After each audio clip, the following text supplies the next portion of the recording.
Hey there, it's ODESSA KEILMAN, and I am here to help all of you sellers, home sellers out there who are thinking about selling your home or in the process of selling and the home inspection is coming up. So the home inspection can be really scary for you as a seller. And I am here to tell you the top things to prepare yourself for a home inspection and also hopefully to just ease your stress a little bit. So let's go ahead and dive right into it. When you're selling your home, one of the steps you have to go through is a home inspection.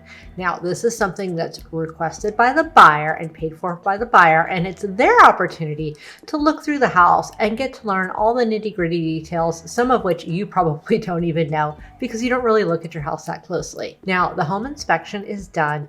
Typically here in the state of Arizona, it has to be done within the first 10 days of accepting the contract unless you've negotiated different terms with your buyers. So the inspection period is one of the terms of most purchase contracts, and it is also a very important time of the contract because it's during this time, during this inspection period, that the buyer can cancel the contract for really any reason related to the house itself. So I'm here with common questions that you might have and a few tips and tricks to help make the inspection go more smoothly and come out with a better result for you as the seller. In each step of the selling process, it's really helpful if you know what to expect. Having those expectations can help alleviate your stress and prepare you for what comes next. Some of the most common questions that sellers ask me when we're going through a home sale and home inspection are, what should you do to prepare for the home inspection? How soon will you get the inspection report? And what will the buyers ask for? Will they ask about the eave or the electrical? So today I'm going to give you the honest truth and tips for a seller, how to prepare and what to expect during a home inspection. How do you prepare for a home inspection? Well, since the buyers are going to be coming to your home for the final walkthrough, if not for the entire inspection, it's really best to have the property, everything look exactly or as close as possible to the way it was when they made the offer to purchase, when they first came to see the home. It's important to keep their expectations at the same level. We don't want them to come in to the home inspection and be like, ooh, is this the house we looked at before? We want to have those inspections consistent.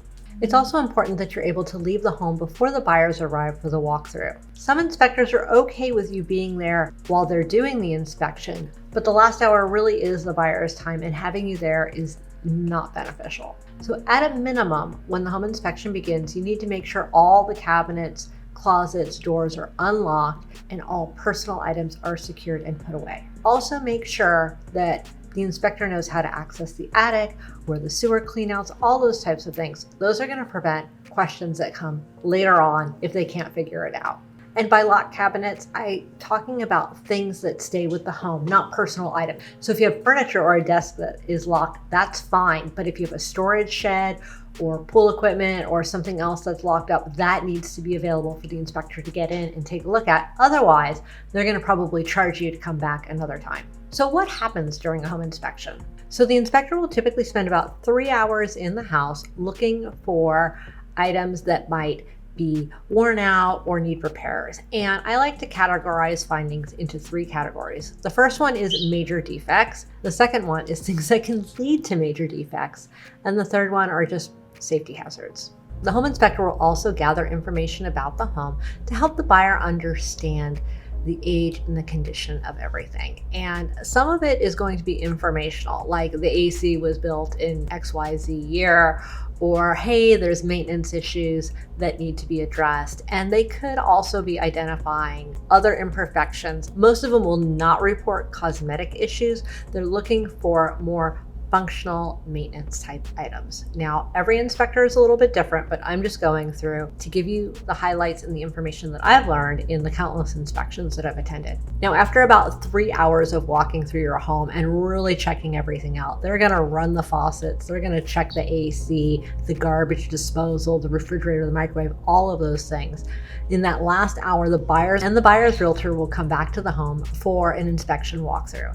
Now, during this walkthrough, the inspector is gonna share share their preliminary report and findings, and they'll also typically walk the buyer around to point out any areas of interest. Now, this buyer review usually takes at least 30 minutes, and it can take up to and even a little more than an hour. So be prepared for that, and don't worry, it's just a matter of how many questions the buyer is asking. A longer walkthrough doesn't necessarily mean there's big issues, it just means there's a lot of discussion happening. So the next question is, when do you get the results? The buyer will typically get the report either later in that day or the next day, and this report will have all of the details. Now, they don't send it directly to you.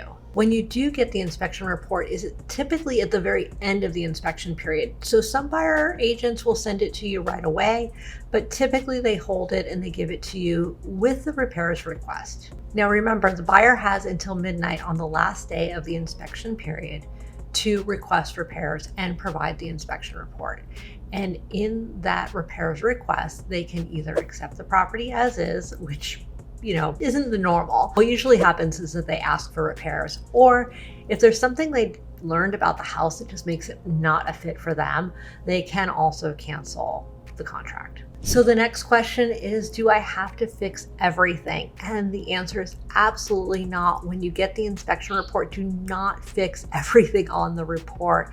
You need to wait and see what the buyer actually cares about. Now, if you want to fix everything, that's totally up to you, but it may not be necessary and you may end up doing a lot of extra work. So the buyer may not care about some items, and others they can feel very strongly about. Unless there's something that you feel in your heart needs to be fixed before a buyer moves into the home, it's really best if you wait until you receive the inspection report so you know where to focus your efforts. It is 100% up to the buyers if they want to ask for one thing, two things, or everything, and you won't know until you get that report. So here in Arizona, if a buyer submits a repairs request and you as a seller agree to do everything on the repairs request, then the contract just proceeds to the next step. If you don't want to do everything, you can also offer a credit in lieu of repairs, and that's something that could be negotiated with most buyers. Sometimes there's things they specifically want done before they move in, but most, in my experience, are open to a credit in lieu of repairs. So any credits or partial repairs can be discussed with the buyer's agent verbally to kind of make sure we are addressing the right points and the key points that they need. But you do have 5 days from receiving the repairs request to respond. And then, as mentioned previously, then the buyer has 5 days to respond, and they can either accept or cancel. And that is, again, unless you agree to everything. So thank you so much for watching. If you have any questions, don't hesitate to reach out. I'm always available in the DMs, or you can shoot me an email. My contact information is in the comments below.